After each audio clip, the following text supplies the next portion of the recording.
Good evening, everybody, and welcome to Todd Klindt's SharePoint podcast number 256, even though my notes say 253. Recorded live on July 27th, 2015. I am your host, Todd Klindt. And before we get into, there's a whole bunch of great stuff to talk about tonight. This almost ought to be two podcasts. There's so much great stuff to talk about, but I'll try not to keep you guys too late. But before we dig into all the great stuff, I got to give a shout out to Rackspace. You can find out about all the cool SharePoint things we do at sharepoint.rackspace.com. And last week, if you suffered through Shane's version of this podcast, the significantly inferior yet ever so slightly better than dead air version of this podcast, he talked about another URL you can go to, and that is www.rackspace.com/Microsoft, and that covers Azure and all the other great things that we're doing. So you got a couple of those. Don't worry, I'll put them in the show notes and all that kind of stuff. And of course, if you're listening to this podcast, you want to know about toddklindt.com. You want to know about at Todd Klindt, my Twitter feed. You want to know about youtube.com/Todd Klindt Netcast. And you also probably want to know about the hooligans in the chat room who are correcting me that this is actually podcast 255, not 256. So I've got one note, and I got this number all over, and it's all over everywhere. Now it's 255. So Lewis in the chat room is asking if Shane's counted as two. Shane's barely counts as one. It's more like half of a podcast, or like a quarter of a podcast. But we've all decided, I talked to everybody, we decided that this is podcast number 255. So that's all there. But you can catch all the previous podcasts, toddklindt.com, toddklindt.com/netcast for this specifically, toddklindt.com/blog for my blog and all that kind of stuff. So lots of links. They'll all be in the show notes. They'll be in the lower thirds. There'll be all kinds of that stuff going on. Still need to figure out a better way to do those slides in the background. All right, production notes. So the first thing, I need to apologize.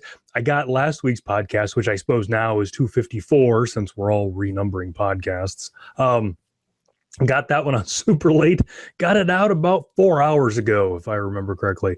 We had Shane do it last week. I was on the road, and I did it from the hotel room a month or so ago. The internet there is not very good, and just my schedule is kind of busy. And so Shane did it for me. Did number 254, and then I was gone, and it's always tough to do the publishing and all that on the road. And then honestly, I watched it. Shane wasn't that great. I just, had a tough time talking myself into subjecting you guys to it. But he went to so much work, and he tries so hard. He really does. So I finally talked myself into it today. So got that out there. It's up on YouTube. It's everywhere. Probably will not be doing a transcript for that. The folks at CMS Wire normally don't do the transcripts when I'm not doing the podcast. But this week, number 250, this many, we will definitely be doing a transcript for. So apologize for that. Another thing, I did this a couple of weeks ago, and this impacts the most of you because the largest number of downloads for this is MP3. I changed the album art on the MP3 file. For those of you that are still living in 1994, when you have an MP3 file, it's got music with it, hopefully, or something incredibly educational and entertaining like this here podcast. But you can also embed album art in that so that it shows up, in your MP3 player, or like for my car, it shows up on there. And I've had the same piece of album art for like 6 years now, and it's fine. It's okay. It's nothing fancy. Should get something better. But a couple of the other podcasts that I listen to, I've noticed they've been giving individual episodes different album art. And I always need a screenshot from somewhere inside of the podcast to do the screenshot inside of the pod or the blog post. And so I thought, well, I could probably just see if I could I've got a PowerShell script that creates all that stuff. And if I could just have it look in that directory, and if it sees that PNG file first, it will make that the album art. If not, it'll use the default one. So the last few have had album art that were from the actual episode itself. So I don't know if anybody cares about that. But if you have an opinion one way or the other, let me know. Whether I just keep using the stock one or if I use a scene from that current podcast. It kind of breaks up the monotony a little bit in the folder if you're saving them all, and I'm sure that you are. Have them all in one folder. Now you can tell each one. I also know how in PowerShell to add text to a video or an image file, so I might put the podcast number or something on that. That would just be kind of showing off, though. Who knows? I'm not above showing off a little bit. But let me know what you think about that with the album art. And finally, so I've been talking about changing the time on the podcast for a while, getting out of the evenings, getting into the afternoon. Was pretty close to pulling the trigger on that. And then started to talk to some folks at work about that, about how I would never be able to have meetings on a Monday afternoon at a certain time. We're still negotiating about that. So for now, everything's going to stay at 8:30 Central Time. So for the foreseeable future, and I'll let you know a couple weeks ahead of time once we get all that figured out. I kind of forgotten to bring those guys in earlier on this discussion, and well, we see how that's working out for me. But we're still working on that. There's still some good reasons to do that. I want to get some European folks in to do interviews and things like that, and so that would be a better time. Also, I've got some people on the hook to bring in as guests. I've got 3 people. I got to get back to a couple of them, but I've got a few people, and with some of my travel coming up and some of their travel happening, I need to make sure that the schedules are good. But I've got some more guests coming up and a couple of really good ones. So I'm super excited about all that. Okay, so now so I'm watching my slides behind me, but they're in the corner of my eye too. So we got some topics, lots and lots of topics to go tonight. So I will try to get through and not keep you guys too long. Plus, like Dancing with the Stars is on or something like that upstairs, so I gotta get out there for that. But there's just a whole bunch of things that have been going on this week. So one of them, and I'm remiss because I haven't spoken about this earlier, and I should have. There's my production is. I am awesome at this. Good Lord. So the folks at itunity.com, they've been around for a couple of years now, and they've been doing some great SharePoint things and all that. And up until now, I've not done anything with them. Now, not because they're not a bunch of folks. They are. Dan Holmes, kind of the guy leading that up. He and Heather Newman, though she's not there anymore, but they were kind of the people that birthed this whole thing. Great people, would do anything for them. I just could never figure out what to do, or what goes on my blog, what goes on IT Unity, what goes at Rackspace. I just never knew. So I kind of got paralyzed by options. Another friend of mine, Jason Himmelstein, started at Rackspace here a couple months ago, and he was heavily involved with IT Unity. And he said, "Hey, dummy," because that's what he calls me, "why aren't you doing stuff with IT Unity yet?" And so I gave him my whole thing. I can't figure out what to do. This, cry, paralyzed. And he's like, "Hey, you and I should do a webinar series." I'm like, "Oh, okay, whatever." So we're doing a webinar series, Jason Himmelstein and I. So it is 3 one-hour webinars every Thursday. And let me get the time, because I put in the notes, I put the days, but not the times. Okay, so for 3 Thursdays in a row, they'll be at 3 p.m. Central Time. That's 4 p.m. Eastern and 1 p.m. Pacific. Good Lord. They're going to be an hour each, and we're going to be doing 3 webinars on Microsoft Identity. So the title of the first one is Making Sense of Microsoft Identities in a Hybrid World. And I guess that's kind of the title for all of them. But the first week, we're going to go over what that's all about, what that means, how you use it. Going to be a lot of slides, going to be a lot of yapping, a lot of Jason yapping, a lot of me yapping. If you've listened to either one of us talk, you know that neither one of us are shy, quiet individuals. And so we've got a lot to say.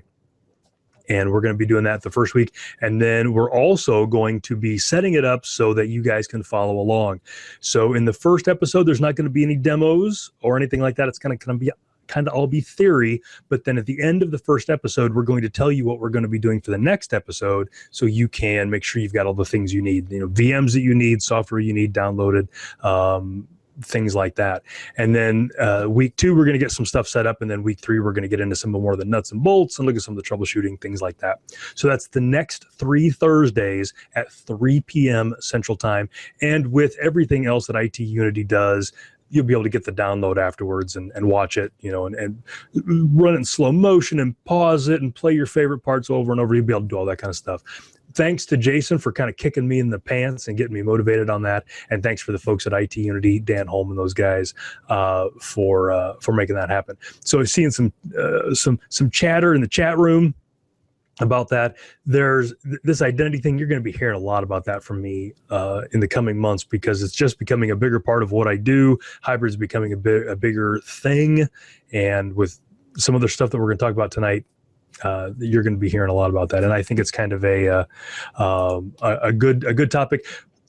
for the last couple of years, we IT pros really haven't known what our place in the world is going to be with SharePoint. And I feel like in the last couple of months, I've kind of seen the future. And at least for me as an IT pro, part of that future is identity. So you're going to be hearing a lot more about that from me. But also the reason you're going to be hearing about a lot of that is because next month, oh my God, August, we're going to get our first public beta of SharePoint 2016. That's right. We've had a couple of announcements about that. There have been some stuff, but it is official. Another IT Unity podcast that they do, Dan interviews Bill Bear. You guys remember Bill? He was on here a couple of months ago. They announced last week at the Worldwide Partner Conference, Bill's boss, Seth, announced that next month, the SharePoint 2016 beta will be released publicly. Now, they told us at Ignite they were going to give us the beta in Q4, so it looks like they lied to us because, well, that's Q3. So this is pretty cool. So get out there, get your VMs warmed up. You're going to need, a domain controller. You're going to need a SQL box, and it's going to be, the new version of SQL 20, whatever, and get that warmed up. You're going to need 2 or 3 VMs to get that thing, but get them ready, get them warmed up, give them some RAM, give them some storage, and that's going to be coming sometime next month. I don't think they've given a date yet, but that's within the next, so August starts on Saturday, so we're talking, it could be as early as Saturday. It won't be. It'll probably be the middle of the month, but something like that. So that's super exciting. Now, before you get too excited, I don't think this means that the RTM is any closer than we've ever thought it was. They told us at Ignite that there would be a public beta Q4 of this year, and they kind of edged that up a little bit. And then they've said the RTM would be like the first half of next year. And I think that's probably still where they're going with that. So don't get too excited about it, but it does mean that what they've got is stable. And Bill said in his IT Unity talk that the build that they're going to be releasing here next month was finalized in April. So we're looking at a build that's a couple of months old. That lets you know that a couple of months ago it was stable enough that you could install it, and it's the guts are there. So that's really good. Now. It's still a beta, and Microsoft has been super upfront with betas the last couple of years. The Windows 10 beta, all kinds of great stuff like that. So it is just a beta, though. So don't get too wrapped up about what it does or doesn't do, or what's broken, things like that. One thing that Bill said was that it is not complete. It does have a bunch of rough edges, so don't rush to judgment on it. And it's also not feature complete. So there's a bunch of things that SharePoint 2016 RTM is going to do that this beta will have no hint of. He was very clear, very cagey that he's got a bunch of tricks up his sleeve yet. So don't rule things out when you load this up like, oh my goodness, this doesn't look any different than SharePoint 2013 at all. This stinks. Don't do that, because there's going to be some new things coming in. Now, they did talk about a few things that would be in there. MinRole is something that will be in there. MinRole is this thing that's new to SharePoint 2016, where you can give a server a specific role when you install it and add it to the farm. You can say this will be a web server, this will be a job server, this will be a search server, whatever. And SharePoint will make sure that all of those services that are needed for whatever role you gave it are present and running on that box. And if something happens and those service instances fail or crash or whatever, if SharePoint knows what role this box is supposed to have, it will make sure all those things are started, and will start them if they fail. So that's really great. And this is one of those things that we're getting because Microsoft is now hosting SharePoint. For 10 years or so, guys like me that were out in the field and up to our elbows in customer SharePoint farms, we kept telling Microsoft, you got to fix this, you got to fix that, this is broken, whatever. And they didn't always listen to us. They didn't always give us as much attention as they should. But now they're hosting SharePoint, and they're hosting a lot of SharePoint, big SharePoint. Now they're seeing some of these things. And this is one of those great things that will help SharePoint Online be more stable, but also will trickle down and make your on-prem farms more stable. So MinRole is good. Another thing that Bill said will be in this build is a little larger file upload. So now those of you that have been using SharePoint since forever, you'll know that the file upload has always been capped out at 2 gigabytes. Now, as a SharePoint guy, I always tell people that SharePoint is strongest when it comes to collaboration, things like that. And I stand by that. That is SharePoint's bread and butter. But there does come a time when you do want to upload files that are larger into SharePoint. So things like super high-res images is a good example, things like that. And the 2 gig limit in this day and age in 2015 is starting to feel a little dated. And this is something that, every time a new version of SharePoint comes out, we're like, oh, I hope this is the one. I hope this is the one. This is really the one. The beta that comes out next month for SharePoint 2016 will have an expanded file upload limit of, are you sitting down? If you're not sitting down, I suggest you sit down. If you're in your car, you're just gonna have to focus, try to keep it on the road. You'll be able to upload files up to 10 gigabytes. This many. You would need more fingers if you were going to try to find a file larger than what you can upload into SharePoint 2016. Now, I have to tell you, it's like the old Chris Rock thing. Just because you can teach a bear to dance doesn't mean it's a good idea. The same goes for this. Just because you can upload 10 gig files into SharePoint doesn't mean it's a good idea.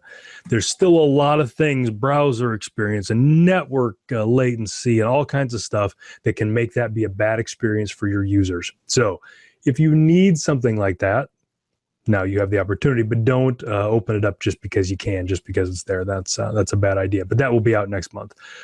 Another thing that will be in this preview beta is the Cloud Search Service application. And this is really awesome technology. And when I first saw this, I was like, no way. I was just blown away by this. This is the ability for you to have content that is on-prem, that is being crawled by an on-prem search service app, but your search index gets pushed up to your Office 365 tenant, to the search server up there, so that all of your search results can be found in either place, because the indexes can talk to each other. And then all those great tools that are in the cloud only that utilize search can now include your on-prem data. So that is new with SharePoint 2016, and this version of the preview will have it. Now, this is pretty cool, and I know what you're thinking. You're like, man, there are a ton of times that I could use this with SharePoint 2013. I wish this would show up in SharePoint 2013. It's supposed to. It's gonna. Next month, we're also supposed to get that same deal. So apparently the August 2015 cumulative update for SharePoint 2013 will include this functionality also. So this is another reason why I've been saying, I said earlier, that hybrid's becoming a thing, identity's becoming a thing. All of those things have to be in place before you can use something cool like this Cloud Search Service application. So both of those are coming out with the beta, the public preview, whatever they're calling it, next month. I'm pretty excited about it. This is cool stuff.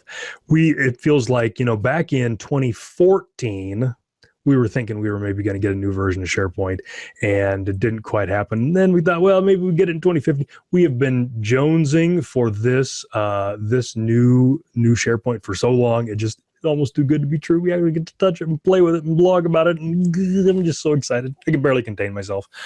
So that will be next month. I got a lot of things going on next month. Going to be, at SP TechCon. My wife's birthday's next month. But I'm going to carve out some time, make a little quiet time for me and SharePoint, just to sit back, hang out, do that thing that we do, bond like we do. Very excited about all that.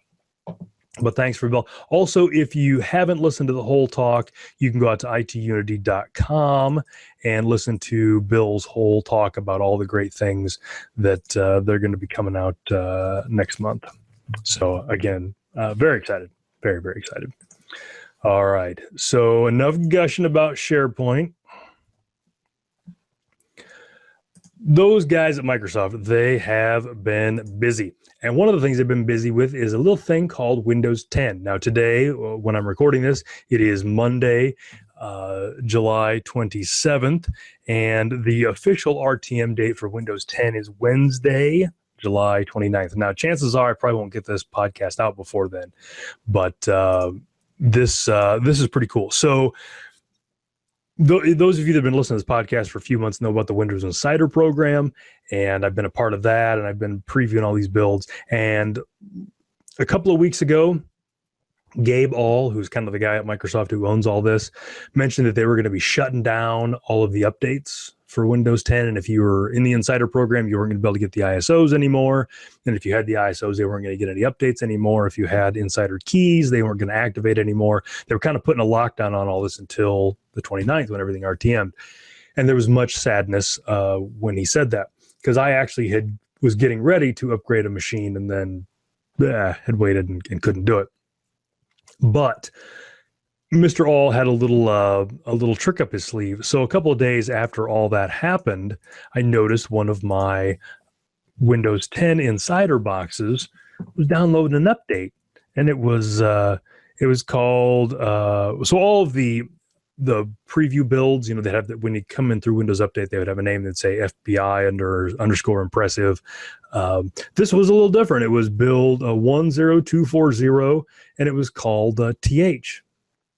Whatever that is. So anyway, I downloaded it and machine rebooted and did some upgrading. And I noticed immediately that for many months now, I've been used to a little preview build thing in the corner of my Windows 10 boxes, the right-hand corner, it'd say Windows 10 preview, say the build number, something like that. All that was gone. Sure enough, the folks on the internet confirmed it. Build 10240 was the RTM build. So they were pushing it out. So they weren't giving us any more of the preview builds, but if you had one out there, you could get the RTM build. So that has been pretty cool, and I've been getting that on all my boxes around the house here. If you've been on the Insider program, I think all the ISOs are still missing. If you were on MSDN, you could also get all of these bits, and those are still there. So I was able to go out to MSDN and get a really old build, 10,077, which was made back in one of the previous ice ages. It's an old build. But because of the way Windows 10 works now, I got it on, got it installed, got it configured, poof, it went out to the internet and upgraded itself. So that's been great. So got it in all kinds of boxes, got it on my little HDMI stick computer, got it on a couple of laptops. One of the things that I recently put it on was one of the large array of tablets I have in this house. I don't know if you've heard about that, but I've got a couple of tablets floating around here. So this is the Insignia tablet. This is one of my favorites, a little budget tablet, about $100, $120, something like that. Has an 8-inch screen, 2 gig of RAM, 16 gig of storage, I forget. It's one of the few that has an HDMI port on it, but it came with Windows 8.1, and I've got Windows 10 on it now, so you can't really tell. Actually, the screen popped out. But this one upgraded with little or no fuss from one of the Windows 10 preview builds to RTM. I did that this afternoon. So one cool thing now, well, a couple of cool things. So we got the fancy Windows 10 background here. You can't see it very well. I apologize for that. But one of the new things that RTM does is it offers a pin, so I can use a pin to log in, which is nice. I will do that, but not on camera. So you guys, this is also the combination of my luggage, so I don't need you guys looking at that. But now we have the full build on here, and it's pretty cool. And so one of the things that we have in this version of Windows is something called tablet mode. And so Windows 8 works great with full screen things with touch, but everybody hated that because you use it on desktops. So now we've got tablet mode on these boxes, and I can show it to you now. So, and I'm still kind of fooling around with it a little bit, but if we have tablet mode on, and you can go into the Action Center. So the Action Center is a little, make sure nothing's showing here. So the Action Center is one of the things in the corner here, and you can bring this up. There's a button for tablet mode. You can get into tablet mode a couple of different ways. You can hit the tablet mode button, and that will give you tablet mode, or you can enable a thing called Continuum, where Windows 10 moves you back and forth between tablet mode and desktop mode, depending on whether you've got a keyboard attached and touchscreen and all that kind of stuff. So I hard-coded this one to tablet mode because I'm not hooking a keyboard or anything up to it. So now, instead of having a little start menu, we've got the start screen, and all these things can be full screen. I can move these around. I can put groove music over here, like that. You can see them. But a couple of great things. If I fire anything up, like if I fire up the weather app, everything is full screen when you're in tablet mode. Well, now it wants to know where I live. You know where I live. So when you're in tablet mode, everything is full screen, so you don't have to worry about having little windows and trying to figure out where things are at. Everything ends up in full screen, which is nice. And then at the bottom down here, you've got a little back arrow. So that's kind of how you control your interface. You've got your search arrow, and then you can tell it to put the tabs across the bottom here. You can tell it to leave those on or leave those off. If you leave them off, then you do the whole swipe from the side thing to switch tasks. And it gives you that if you want to switch tasks on the side.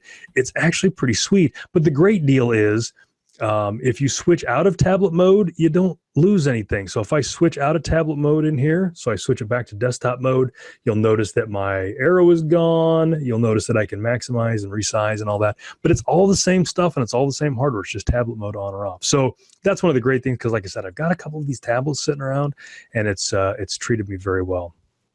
So I've got that Continuum. I've got a couple of tablets that have not taken this very well because of crappy resources. So one of the things that I did when Windows 8.1 came out is bought a bunch of these cheap tablets that were like, $80 or $100 that had 1 or 2 gig of RAM and 16 or 32 gig of storage, and started playing with them and really enjoyed them. So now we're trying to upgrade these things, and a bunch of them use a thing called Wim Boot, and that's Windows Image Boot.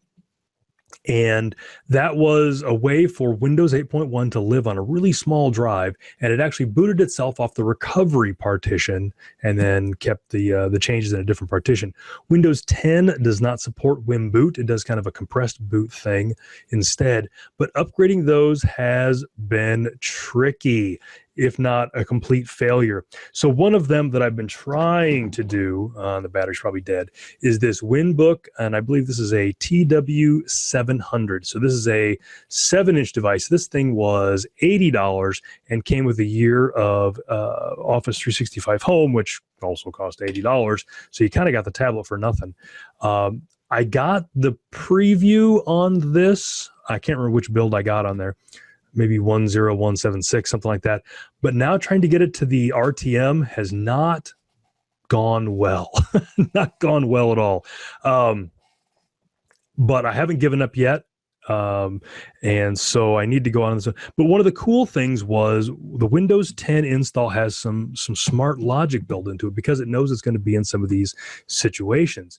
So one of the things that will happen when you start the install, if you've got like a 16 gig drive and it's got 2 gig free, and Windows 10 knows that it needs more space than that, the start of the setup for Windows 10 will stop you and say, I don't have enough space on this drive. So free up some space on this drive, or hook another drive up and let me use that. So to get Windows 10 on this in the first place, I had to hook up a USB thumb drive that had a bunch of space on it, hit it in there, hit refresh, and then Windows 10 went, oh yeah, I can swap out with that. And so that's how I got Windows 10 on in the first place. It's not exactly been smooth since then.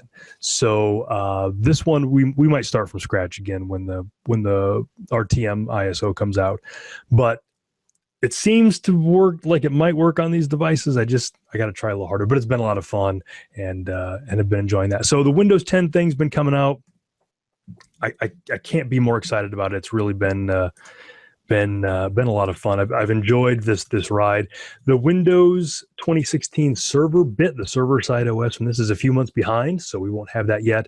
You won't need that for SharePoint 2016. SharePoint 2016, Bill said at Ignite that it will run on N-1 for Windows and SQL, and that means we're looking at Windows 2000 or 2012 R2 and SQL 2014 or whatever, and then whatever the next new versions are. So you're okay with the current versions of the OS for your beta of SharePoint 2016. So Windows 10. Oh, so a couple other things that I was going to talk about.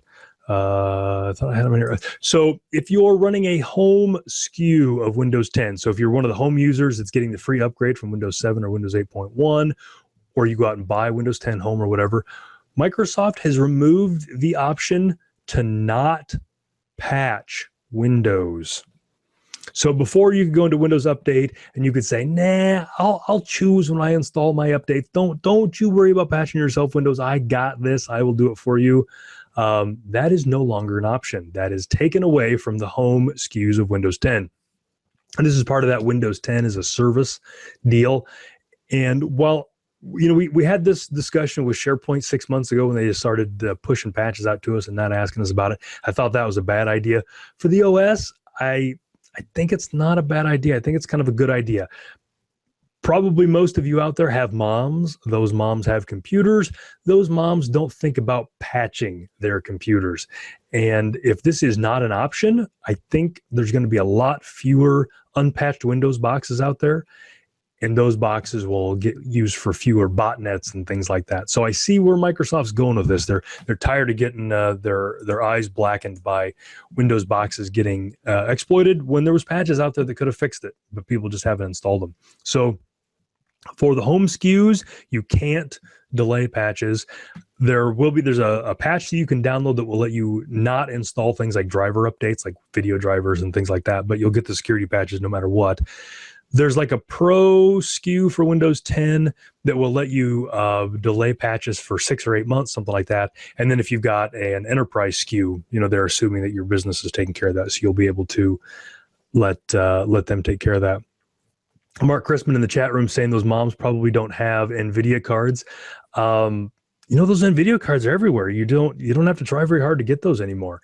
So they're going to be there. But that's an important thing, because you don't have to try very hard to find an NVIDIA patch or a network card patch or something that's broken Windows. And so you want to have the option to get out of those. Louis Minetti in the chat room is saying, let's be honest, most users don't patch. They really don't. And I'm guilty of this too. I've got a lot of boxes and I just don't keep up on that.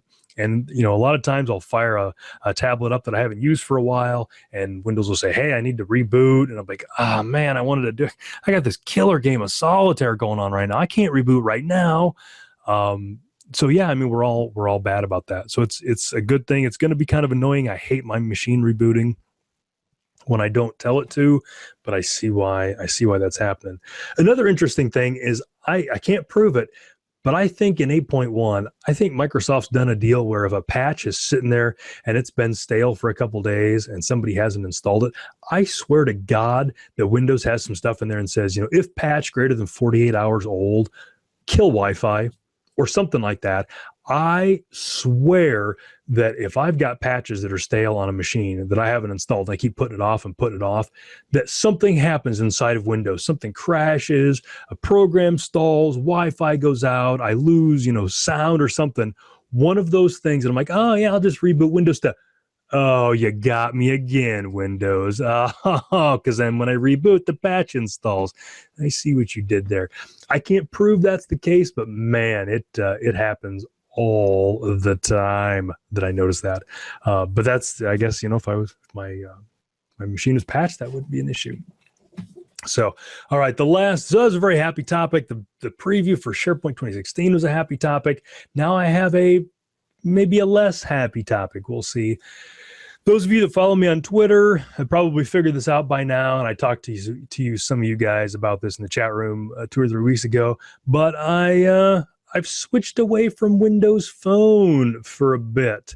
I'm using Android. I went back to Android. I got a used Galaxy S5 from eBay a couple of weeks ago, and I've got this set up. And so part of this had to do with the fact that I'm just getting increasingly frustrated with not having applications, having apps. And I say this as a guy that, 2 years ago used Android and had apps and gave them up to go to Windows Phone. So it's not like I don't know what I'm missing, or it's not like I'm dreaming up these apps that I would never really use and it's all in my head. No, these are apps that I used until the day I got Windows Phone and then had to quit using them. And so it's been very frustrating for me. And there was the thing about all the Nokia layoffs and all that kind of stuff. So I thought, well, we'll see what's going on in the Android world. So I got a used phone. I'm not completely committed yet. I'm on AT&T, so it was pretty simple. I just pulled the SIM out of my Windows Phone, popped it in here, and everything kind of took right off. And I've had some other friends in the last couple of weeks who are in the same boat, that were on the fence about Windows Phone, and then all this bad news came out and they kind of switched away. The experience has been mostly the same. The first thing they say is, oh my God, can you believe all these apps? This is amazing. Oh, this is great. I can do all these crazy things now. Oh, I love these apps. And then like a week later, it's like, I really love having the apps, but the OS is not that great. And that's been my experience too. And I've had some friends that switched to Apple products, and they've had the same story. So my experience has been that it is great having all of these apps, and it's great having first tier apps. So it's not, Instagram preview, or, the Reddit app written by some guy in his basement, or, there's a Roku app, but I can never find my Roku boxes. None of that crap. It's honest to goodness actual apps that work and work well. probably, upload all my sensitive information to the, people in Liechtenstein or Angora or something like that, Andorra. But I actually can use my phone for stuff and do cool things, and I love it. And this is so dumb, but one of the things that I love the most is like 3 years ago, I put in a garage door opener, and for like $70, I could get a unit that connected my garage door opener to the internet so that I could see if my garage door was open or closed from an app or from the web or whatever. And I could open it and close it, which is awesome. And I use that all the time. Again, it's dumb because, right, it's connected to my house, but it was so great. No app for that in Windows. And so then, the next thing that everybody says is like, well, there's all these great web pages now. You don't have to worry about having apps because there's all these web pages. Yes and no. Web pages are never going to work as well as an app that was written for the platform because they're going to have crap on the sides, scrolling and all that kind of stuff. And the other thing, this particular one, this MyQ app, this LiftMaster app, is it did not save my password. Now, as you can imagine, for the username and password for something that will open the garage door to my house and let anybody in, that password is long. It's like 24 characters, something like that. And so not only did I have to type that 24-character password in every time I went to the web page that I'd bookmarked for my garage door, I had to type it in on my damn phone. That's horrible. So that experience was just not any good. So I've got all these great apps and I love it, and things work and they work well, and I just can't believe all the stuff you guys have been doing with your phones for the last 2 years, because it's all here. Amazon MP3, you can't do that on Windows Phone. Amazon hates Windows Phone. Office Lens, which was one of my favorite apps on Windows Phone, has an Android client, and it's great. I can use my Android phone. I can scan stuff. It pops it in my OneNote. It puts it in my OneDrive. I mean, I just could not be more excited. But then there's the OS, and man, the OS is killing me. So I completely agree that it just could be that I don't know what I'm doing. But there's things like when I tether with my Windows Phone, if I Bluetooth connect a Windows 8 device to my Windows Phone, then my Windows 8 device can pop over to my phone and trigger tethering. Can't do that on here. Now I got an app that I got to fire it up and wait for the app to come up and then turn it on and wait for all that. Not huge, but great. Another one is the notifications. So Android and everybody else has a little panel that you can pull down, a notification panel from the top, which is great because, the Facebook app and those kind of things have notifications there. But what I can't figure out how to do is let something put notifications in the notification panel, but not make any noise or vibrate. Because things like Facebook, so I don't want a million emails in my inbox when somebody responds to some wise or profound thing that I put on Facebook. I certainly don't want my phone vibrating or chirping or making any noise or anything like that. But if there's a little notification in my drop downs, yeah, I'd click that. I'd see what's going on. I can do that in Windows Phone. I can't figure out how to do that in Android. Another thing is one of the killer features for my Windows 8 phone here, my Lumia 830, is the glance screen. So you can see that right here. So the screen's kind of on, but not on. Love that to death. Android doesn't have that. Another great thing that this phone has is you can double tap the screen when it's off to turn the phone on. Android doesn't have that. So it's that age-old thing. I love the apps, but the OS is just not that great. So I'll stick with it for a while. Again, I'm on AT&T, and I haven't gotten rid of this phone. It's still here, and so I can switch to it. So here's a couple other things. So Joanne Klein asked a good question in the chat room. She said, what about the Microsoft Band app? How does it compare to Windows Phone? So that was another one of those things. So Joanne, like myself, has a Microsoft Band. Hopefully she hasn't misplaced her charger like I have and has a dead Microsoft Band. That's beside the point. So the Band is completely supported inside of Android. So I can upload my runs and all that kind of stuff. But one little piece is missing, and this is a piece that I loved in Windows Phone. So you can have your email on your Band. You can have your Band let you know when there is a new email that's coming in, which is awesome. But that gets really annoying because I get a lot of email. So one of the things you can do on Windows Phone in the Band app, the Microsoft Health app, is you can whitelist people.